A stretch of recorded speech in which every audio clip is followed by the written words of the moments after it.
Hi hello ಎಲ್ರಿಗೂ ನಮಸ್ಕಾರ. Welcome back to Yuvika cooking channel. ಇವತ್ತು ಪನ್ನೀರ್ ಕರಿನ ಹೇಗೆ ಮಾಡೋದು ಅಂತ ತಿಳಿಸ್ಕೊಡ್ತೀನಿ. ತುಂಬ ಟೇಸ್ಟಿ ಆಗಿರುತ್ತೆ. ದೋಸೆಗೆ ಚಪಾತಿಗೆ ಎಲ್ಲ ತುಂಬ ಚೆನ್ನಾಗಿರುತ್ತೆ. ಬನ್ನಿ ನೋಡ್ಕೊಂಬರೋಣ ಹೇಗೆ ಮಾಡೋದು ಅಂತ. ಮೊದಲು ಚಪಾತಿ ಹಿಟ್ಟನ್ನ ಕಲಿಸ್ಕೊಳ್ಳೋಣ.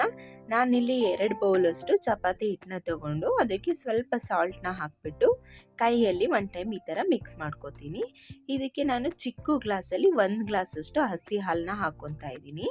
ಹಸಿ ಹಾಲು ಹಾಕೋದ್ರಿಂದ ಚಪಾತಿ ತುಂಬ ಸಾಫ್ಟಾಗಿ ಬರುತ್ತೆ. ಈ ರೀತಿ ಒಂದ್ಸಲ ಟ್ರೈ ಮಾಡಿ ನೋಡಿ, ತುಂಬ ಸಾಫ್ಟಾಗಿ ಬರುತ್ತೆ ಚಪಾತಿ. ಕೈಯಲ್ಲೆಲ್ಲ ಒಂದ್ಸಲ ಮಿಕ್ಸ್ ಮಾಡಿಕೊಂಡು ಸ್ವಲ್ಪನೇ ನೀರನ್ನ ಹಾಕ್ಕೊಂಡು ಚಪಾತಿ ಹಿಟ್ಟನ್ನ ಚೆನ್ನಾಗಿ ನಾದ್ಕೊತೀನಿ ನಾನು. ಚಪಾತಿ ಹಿಟ್ಟನ್ನ ಚೆನ್ನಾಗಿ ನಾದ್ಕೊಳ್ಳೋದ್ರಿಂದ ತುಂಬ ಸಾಫ್ಟಾಗಿ ಬರುತ್ತೆ.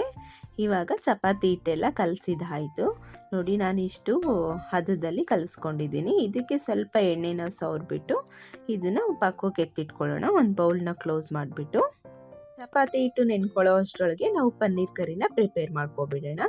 ನಾನು ಪನ್ನೀರ್ ಕರಿ ಮಾಡಲಿಕ್ಕೆ ಬೀನ್ಸು, ಕ್ಯಾರೆಟು, ಆ್ಯಪಲ್, ಟೊಮೊಟೊನ ತೊಗೊಂಡಿದ್ದೀನಿ. ಆ್ಯಪಲ್ ಟೊಮೊಟೊ ತೊಗೊಂಡ್ರೆ ಹುಳಿ ಬರಲ್ಲ, ಸೊ ಹಾಗಾಗಿ ಪನ್ನೀರ್ ಕರಿಗೆ ಯಾವಾಗಲೂ ಆ್ಯಪಲ್ ಟೊಮೊಟೊನೇ ಯೂಸ್ ಮಾಡ್ತೀನಿ ನಾನು. ಇದು ಬೀನ್ಸ್ ಎಲ್ಲ ಚಿಕ್ಕದಾಗಿ ಕಟ್ ಮಾಡ್ಕೊಂಡಿದ್ದೀನಿ ನೋಡಿ, ಈ ಸೈಜಲ್ಲಿ.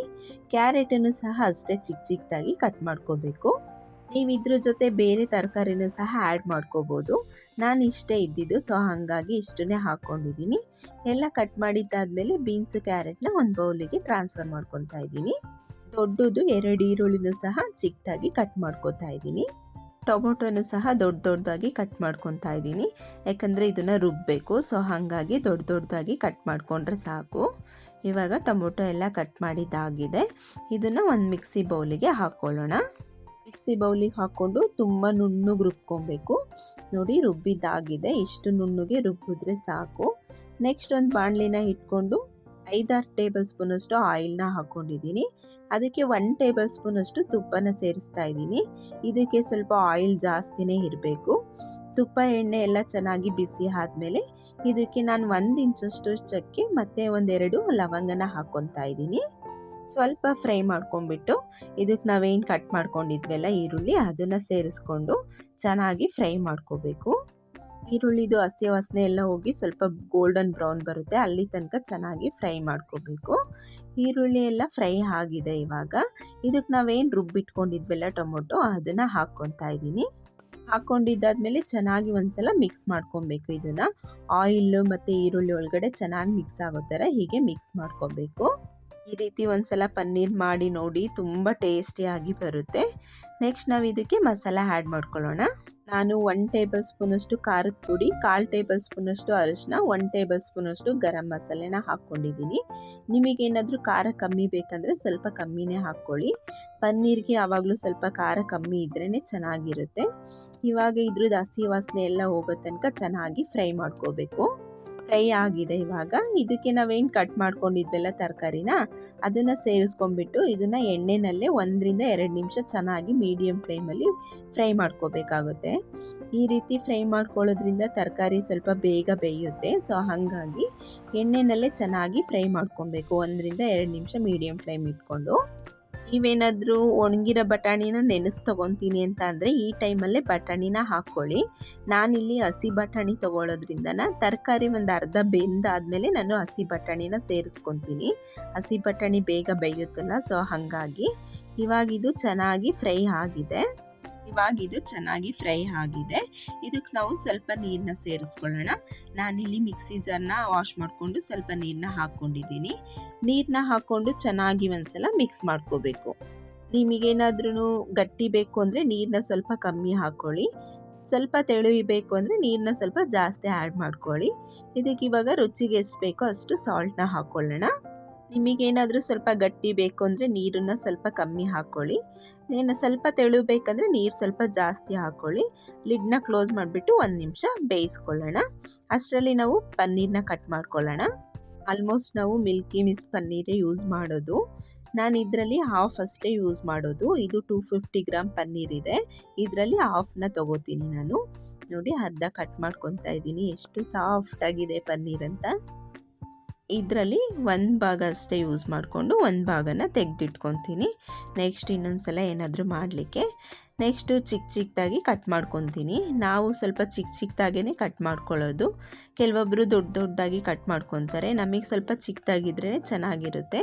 ಸೊ ಹಾಗಾಗಿ ಎಲ್ಲ ಪನ್ನೀರನ್ನು ಚಿಕ್ಕದಾಗಿ ಕಟ್ ಮಾಡ್ಕೊತಾ ಇದ್ದೀನಿ.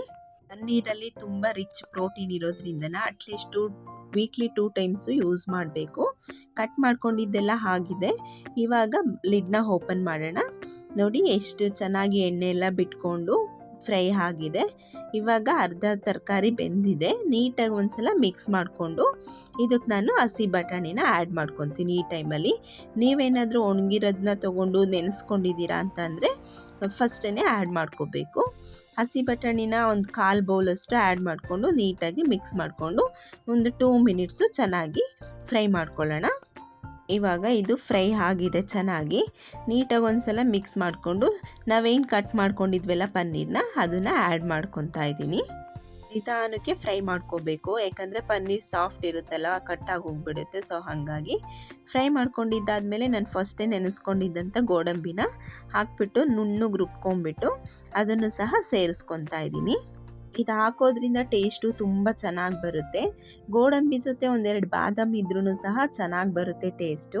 ಇದೇನಾದರೂ ಇಲ್ಲ ಅಂತ ಅಂದರೆ ನೀವು ಇದ್ರ ಜೊತೆ ಫ್ರೆಶ್ ಕ್ರೀಮ್ ಸಹ ಆ್ಯಡ್ ಮಾಡ್ಕೋಬೋದು. ಫ್ರೆಶ್ ಕ್ರೀಮು ಸಹ ಟೇಸ್ಟ್ ತುಂಬ ಚೆನ್ನಾಗಿ ಕೊಡುತ್ತೆ.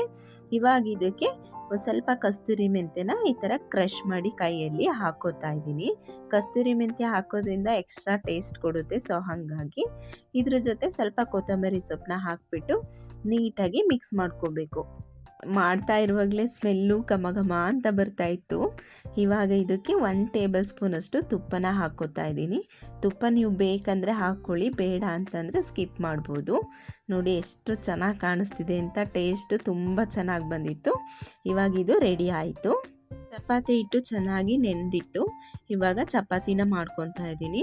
ಚಪಾತಿನ ಡೈಲಿ ಒಂದೇ ಥರ ಮಾಡ್ಕೊಂಡು ಬೇಜಾರಾಗಿತ್ತು. ಸೊ ಹಾಗಾಗಿ ಇದಕ್ಕೆ ಸ್ವಲ್ಪ ಎಳ್ಳನ್ನ ಹಾಕ್ಕೊಂಡು ಮೇಲೆ ಸ್ವಲ್ಪ ಕೊತ್ತಂಬರಿ ಸೊಪ್ಪನ್ನ ಹಾಕ್ಕೊತಾ ಇದ್ದೀನಿ. ಈ ಥರ ಮಾಡೋದ್ರಿಂದ ಸ್ವಲ್ಪ ಮಕ್ಕಳಿಗೆ ತುಂಬ ಇಷ್ಟ ಆಗುತ್ತೆ ಅಂತ. ಸೊ ಹಾಗಾಗಿ ಸ್ವಲ್ಪ ಡಿಫ್ರೆಂಟಾಗಿ ಮಾಡ್ಕೊತಾ ಇದ್ದೀನಿ. ಹೋಟೆಲ್ಗಳಲ್ಲಿ ರೋಟಿ ಮಾಡ್ತಾರಲ್ಲ, ಸೊ ಅದೇ ಸ್ಟೈಲಲ್ಲಿ ಮಾಡ್ಕೊತಾ ಇದ್ದೀನಿ. ನಾನಿಲ್ಲಿ ಗೋಧಿ ಹಿಟ್ಟನ್ನ ಅಷ್ಟೇ ಯೂಸ್ ಮಾಡಿದ್ದೀನಿ. ನೋಡಿ ಮೇಲೆ ಸ್ವಲ್ಪ ಹಾಕ್ಕೊಂಬಿಟ್ಟು ಈ ಥರ ಲಟ್ಟಿಸ್ಕೊಬೇಕು ನಿಧಾನಕ್ಕೆ. ಆದಿರ ತವದ ಮೇಲೆ ನಾವು ಉಲ್ಟಾ ಇಟ್ಕೊಂಡು ಈ ಥರ ಹಾಕಿ ಮೇಲೆ ಸ್ವಲ್ಪ ಆಯಿಲ್ನ ಹಾಕ್ಕೋಬೇಕು. ನೀವು ತುಪ್ಪನಾದರೂ ಸಹ ಯೂಸ್ ಮಾಡ್ಕೋಬೋದು. ಒಂದು ಸೈಡು ಸ್ವಲ್ಪ ಬೇಯಿಸ್ಕೊಂಬಿಟ್ಟು ಇನ್ನೊಂದು ಸೈಡು ಟರ್ನ್ ಮಾಡಿಬಿಟ್ಟು ಅದಕ್ಕೂ ಸ್ವಲ್ಪ ಆಯಿಲ್ನ ಹಾಕ್ಕೋಬೇಕು. 2 ಕಡೆ ಆಯಿಲ್ನ ಹಾಕಿಬಿಟ್ಟು ಚೆನ್ನಾಗಿ ಬೇಯಿಸ್ಕೊಂಡ್ರೆ ಚಪಾತಿ ರೆಡಿ ಆಯಿತು. ಡಿಫ್ರೆಂಟ್ ಆಗಿರುತ್ತೆ. ಮಕ್ಕಳು ಸಹ ತುಂಬ ಇಷ್ಟಪಡ್ತಾರೆ ಈ ರೀತಿ ಚಪಾತಿನ. ಲಂಚ್ ಬಾಕ್ಸಿಗೆ ಹಾಕೋಕ್ಕೆಲ್ಲ ತುಂಬ ಚೆನ್ನಾಗಿರುತ್ತೆ. ಇದು ಒಂಥರ ರೋಟಿ ಥರನೇ ಅಂತಲೇ ಹೇಳ್ಬೋದು. ನಾನು ಮೈದಾ ಬದಲು ಗೋಧಿ ಹಿಟ್ಟನ್ನ ಹಾಕ್ಕೊಂಡಿದ್ದೀನಿ. ಇವಾಗ 2 ಸೈಡು ಚಪಾತಿನ ಬೇಯಿಸ್ಕೊಂಡಿದ್ದೀನಿ. ತುಂಬ ಚೆನ್ನಾಗಿ ಬರುತ್ತೆ ಇದು ಟೇಸ್ಟು, ಒಂಥರ ಡಿಫ್ರೆಂಟಾಗಿ. ನಾನು ಎಲ್ಲ ಚಪಾತಿನೂ ಸಹ ಅದೇ ರೀತಿ ಮಾಡಿಕೊಂಡೆ. ಈ ರೀತಿ ಒಂದ್ಸಲ ಟ್ರೈ ಮಾಡಿ. ಲಟ್ಟಿಸ್ಕೊಬೇಕಾದ್ರೆ ಸ್ವಲ್ಪ ನಿಧಾನಕ್ಕೆ ಲಟ್ಟಿಸ್ಕೊಬೇಕು ಅಷ್ಟೇ. ಫೈನಲಿ ಎಲ್ಲ ಚಪಾತಿನೂ ಮಾಡಿ ಸರ್ವ್ ಮಾಡ್ಕೊಂಡಿದ್ದೀನಿ. ಟೇಸ್ಟ್ ಅಂತೂ ತುಂಬ ಚೆನ್ನಾಗಿ ಬಂದಿತ್ತು. ಖಂಡಿತ ಈ ಥರ ರೆಸಿಪಿ ತುಂಬ ಇಷ್ಟ ಆಗುತ್ತೆ ನಿಮಗೂ. ಒಂದ್ಸಲ ಟ್ರೈ ಮಾಡಿ ಅಂತ ಹೇಳ್ತಾ ವಿಡಿಯೋನ ಎಂಡ್ ಮಾಡ್ತಾ ಇದ್ದೀನಿ. ಈ ವಿಡಿಯೋ ನಿಮ್ಗೇನಾದರೂ ಇಷ್ಟ ಆಗಿದ್ರೆ ಪ್ಲೀಸ್ ಒಂದು ಲೈಕ್ ಮಾಡಿ, ಕಮೆಂಟ್ ಮಾಡಿ ಅಂತ ಹೇಳ್ತಾ ವಿಡಿಯೋನ ಎಂಡ್ ಮಾಡ್ತಾ ಇದ್ದೀನಿ. ಬಾಯ್.